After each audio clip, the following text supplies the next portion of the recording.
అందరికీ నమస్తే. 'నా రాక్షసుడు' పార్ట్ 101. ఇక స్టోరీ చూసేద్దాం. ధరణి ఇంకా అందంగా నవ్వుతూ రాహుల్‌ని నాలుక బయట పెట్టి వెక్కిరిస్తూ, చూసావా అన్నయ్య, నీకంటే అమ్మా నాన్నకి నేనంటేనే ఎక్కువ ప్రేమ అని వెక్కిరిస్తుంది. ఇప్పటిదాకా ఏడ్చిన ధరణి మొహంలో నవ్వుని చూసిన రాహుల్ కూడా నవ్వుతూ, అమ్మా నాన్నకే కాదు, నాకు కూడా నువ్వంటేనే ప్రేమనే. ప్రేమ కాదు, నువ్వంటే మా అందరికీ ప్రాణం. ఎందుకంటే దానికి మా దగ్గర సమాధానం లేదు. కానీ మా అందరికీ నువ్వంటే ఎక్కడ ఉన్నా సరే, ఇక్కడ ఉన్న ప్రతి ఒక్కరికి ప్రాణం అంటాడు. వాళ్ళ ముగ్గురు చుట్టూ చేతులు వేసి హగ్ చేసుకుంటూ శారద ధరణి రాహుల్ని చూసి, నిండు మారిన తన కుటుంబాన్ని చూసి ఆమెకి ఏదో గుర్తొచ్చి దుఃఖం ఆగక ఆమె ఎందుకు అంతగా ఏడుస్తుందో అందరికీ తెలిసినా సరే మౌనంగా ఆమె బాధపడ్డం చూసి తప్ప ఆమె దుఃఖం తీర్చలేనిది ఎవరు. శారద ఎందుకు ఏడుస్తుందో అర్థం కాని ధరణి ఆవిడ అలా ఏడుస్తుంటే చూడలేక, అమ్మా, ఎందుకు నువ్వు ఇలా ఏడుస్తున్నావు? నేను అన్న మాటలకు సారీ చెప్పాగా అమ్మా అంటుంది బాధగా ధరణి. నువ్వు అన్న మాటలు కాదులే బంగారం, నాకేదో గుర్తొచ్చి ఏడుపొచ్చింది అంతే అంటుంది శారద. శారద ధరణి వైపు బేళగా చూసి, అమ్మని ఎప్పుడూ మర్చిపోవుగా అంటుంది ధరణిని చూసి.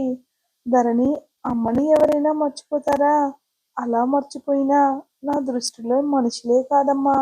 అసలు అమ్మ ప్రేమ ఎలా ఉంటుందో తెలియని నాకు అమ్మలాగా మారిపోయి నీ ప్రేమను పెంచావు. అలాంటిది ప్రాణం పోయినా నిన్ను మర్చిపోను అంటుంది ధరణి. రాఘవ, శారద బేబీ మనల్ని ఎందుకు మర్చిపోతుంది? ఏంటి ఆ పిచ్చి ప్రశ్న అంటారాయన. అది కాదండి, రేపు తన పెళ్లి జరిగి అత్తారింటికి వెళితే తను మా సొంతం కాదు అని చేసుకున్న అతనికి తెలిస్తే అతను మా దగ్గరికి పంపిస్తాడా అంటుంది బాధగా. సూర్య వాళ్ళ దగ్గరకు వచ్చి, నువ్వు అంతగా బాధపడాల్సిన అవసరం లేదత్తా. నేను నీకు ఇచ్చిన మాట నీకు గుర్తుందో లేదో నాకైతే తెలియదు, కానీ నీకిచ్చిన మాట పూర్తిగా నిజం చేసుకోలేకపోయినా సగం నిజం చేశానత్తా అని ధరణి చుట్టూ చేతులు వేసి దగ్గరికి అదుముకుని, నీ కూతురికి నాకు పెళ్లి జరిగిందత్తా. ఇంక నీ కూతురు నీ దగ్గర నుంచి ఎవరూ దూరం చెయ్యరు. నువ్వు బాధపడాల్సిన అవసరం లేదులే అంటాడు సూర్య ధరణిని చూస్తూ. సూర్య మాటలకు రాఘవ, శారద అయోమయంగా సూర్య వైపు చూస్తారు. నిజమత్తా, నేను నీకు ఇచ్చిన మాట ప్రకారం నీ కూతుర్ని పెళ్లి చేసుకున్నానంటాడు.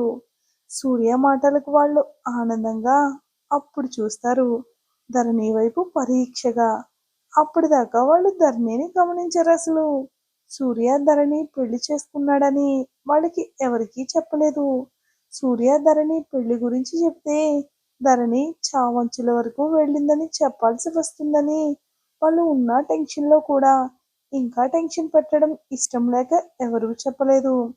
శారద, రాఘవ పరీక్షగా ధరణి వైపు చూస్తారు. నుదుటి నిండా సింధూరం, మెడలో పచ్చగా మెరిసిపోతున్న పసుపు తాడు, షార్ట్ నల్ల పూసలు చూసి సంతోషంగా సూర్య వైపు చూసి, నిజంగానే ధరణిని పెళ్లి చేసుకున్నావా సూర్య అంటుంది ఆశ్చర్యంగా నమ్మలేక ఆమె. సూర్య, ఏంటి ధరణిని పెళ్లి చేసుకోవడం? అసలు పెళ్లి మాట ఎత్తితేనే కోపంతో 2 రోజుల దాకా ఇంటికి రాని సూర్య పెళ్లి చేసుకోవడం ఏంటి అని అడుగుతుంది. అది కూడా ధరణిని. అసలు ఎప్పుడు జరిగింది అన్న ఆశ్చర్యం వాళ్ళది. సూర్య వాళ్ళ మనసులో ఉన్న అనుమానాలకు చిన్నగా నవ్వుకుని, మీకు ఇంకా నమ్మశక్యం కావడం లేదా అని ధరణి బుగ్గు మీద గట్టిగా ముద్దు పెట్టి, ఇప్పుడు నమ్ముతారా అంటాడు సూర్య. సూర్య అంతమంది ముద్దు అలా ముద్దు పెట్టగానే ధరణి సిగ్గుతో సూర్య గుండెల్లో ఒదిగిపోతూ, కన్నయ్య, అందరి ముందు ఏంటి ఇది అంటుంది చిన్నగా. అరే, నా అత్తకి ఇంకా నమ్మకం కలగలేదే. వాళ్ళ కళ్ళ ముందు నా ప్రేమను చూపిస్తే అయినా నమ్ముతారని ఇలా చేశానని ఇంకోసారి ధరణి బుగ్గలు ముద్దాడడం అనుకునేసరికి శారద ధరణిని తన వైపుకు లాక్కుని గట్టిగా, బంగారం, ఈ రౌడీ నిన్ను నిజంగానే పెళ్లి చేసుకున్నాడా అని అడుగుతుందామె తన కూతుర్ని. ఎందుకంటుందో అర్థం కాక ధరణి అమాయకంగా అవునమ్మా అంటుంది. అంతే మరి. శారద ఆనందం తట్టుకోలేక ముద్దులు పెడుతూ బంగారం, రౌడీ గాడిని పెళ్లి చేసుకున్నావా? ఎంత మంచి మాట చెప్పావు బంగారం అని ఎంతో సంతోషపడిపోతుందామె. సూర్య అత్త నుంచి ఆ మంచి మాట చెప్పింది అది కాదత్త, నేను అని అంటాడు. శారద వెంటనే సూర్య దగ్గరకు వచ్చి సూర్య నుదుటిని ముద్దు పెట్టుకుని నిజంగానే నా కూతుర్ని పెళ్లి చేసుకున్నావు. ఇంకా ఆ దేవుడిచ్చిన నా కూతుర్ని నా నుంచి ఎవ్వరూ దూరం చేయరు కదా అంటుంది సూర్య వైపు చూస్తూ. సూర్య శారద చేతిని తన చేతిలోకి తీసుకుని ఆమె చేతులను ముద్దు పెట్టుకుని ఈసారి నీ కూతుర్ని నీ నుంచి ఎప్పటికీ దూరం కాదు అత్తా అని అంటాడు. అవును, ఈసారి నా నుంచి నా కూతుర్ని ఎవరూ నా నుంచి దూరం చేయలేరని శారద కూడా కన్నీళ్లు పెట్టుకుంటూ అసలు ఎప్పుడు జరిగింది ఇదంతా, మాకెందుకు చెప్పలేదు, అంత సడన్ గా పెళ్లి ఎప్పుడు జరిగింది అంటుంది. తనకి ఏమీ అర్థం కాక పాపం. ఇంకా మహేంద్ర గారు వాళ్ళ దగ్గరకు వచ్చి అంతా నేను వివరంగా చెప్తాను, ఇక్కడ కూర్చోండని వాళ్ళని సోఫాలో కూర్చోబెట్టి నేను చెప్పిందంతా విని మీరు టెన్షన్ పడకండని తనని హాస్పిటల్లో చావు బతుకుల మధ్య పోరాడి ఎలా బ్రతికిందో తనకే తెలియదు. తనని ఎలా సూర్య పెళ్లి చేసుకున్నాడు ప్రతిదీ వాళ్ళ కళ్ళ ముందు కనిపించేటట్టుగా చెప్తారు మహేంద్ర గారు. అలా వాళ్ళు లేనప్పటి నుంచి ఇప్పటిదాకా జరిగిన విషయాలన్నీ వివరంగా చెప్తారు మహేంద్ర గారు. ధరణి ఎలా చావుతో పోరాడిందో, తను ఆ పరిస్థితిలో ఉన్నప్పుడు సూర్య ఫేస్ చేసిన బాధని ఒక్కసారిగా కళ్ళ ముందు మెదిలేసరికి అందరికీ గుండెలు బరువయ్యాయి పాపం.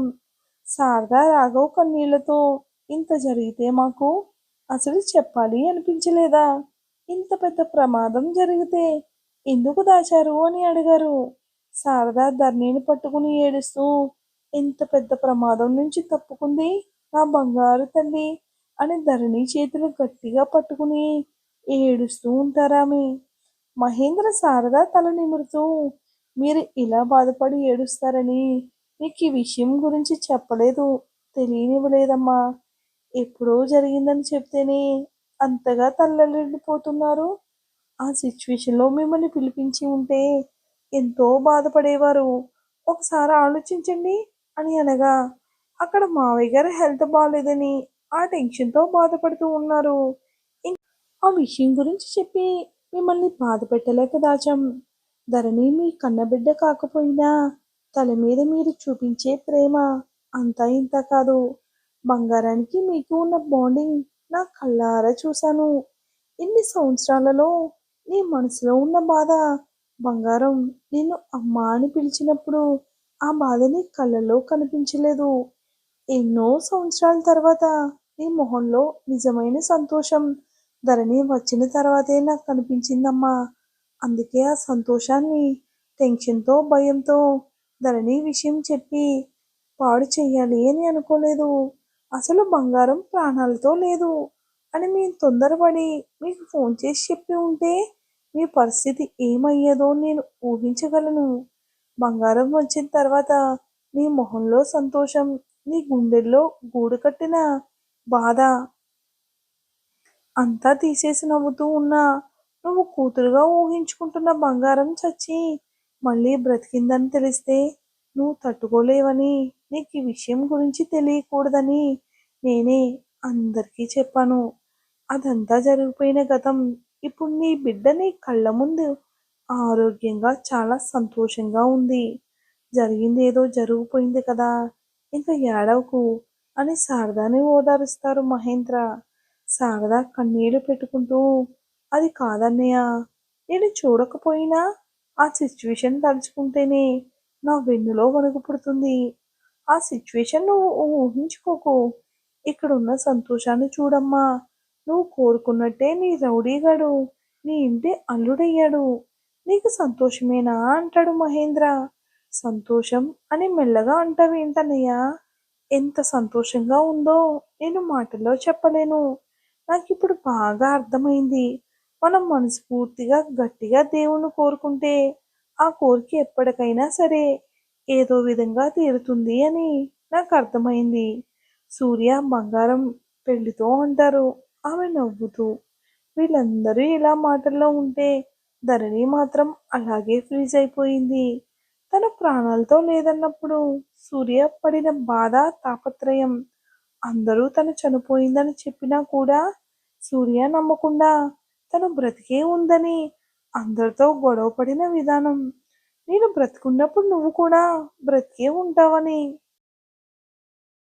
నువ్వు భయపడి కళ్ళు మూసుకున్నావంతే అని చిన్నగా తిరిగి నా దగ్గరకు వచ్చేయని అతని ఊపిరితో ఆమె ఊపిరిని కలిపినప్పుడు తన ప్రాణాలు తిరిగి వచ్చిన విధానం అన్నీ కళ్ళ ముందు కనబడుతుంటే తననికి అసలు దుఃఖం ఆగలేదు.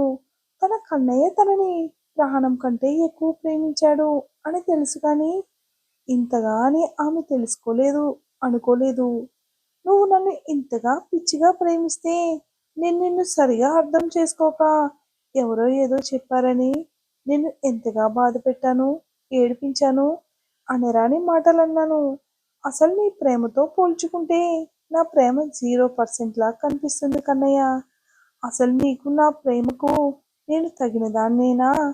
ఇంత జరిగితే నాకెవరు ఈ విషయం ఇప్పటివరకు ఎందుకు చెప్పలేదు అని ఆలోచిస్తూ ఒకసారిగా కళ్ళ ముందంతా చీకటిగా కమ్ముకునేసరికి ఒకసారి ధరణి విడుచుకుని కింద పడిపోతుంది.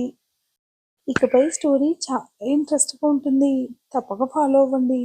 మీకు కనుక వీడియో నచ్చినట్లయితే లైక్ చేసి సబ్స్క్రైబ్ చేసి మన ఛానల్కి మరింత సపోర్ట్ ఇస్తారని కోరుకుంటున్నాను. Thanks for watching.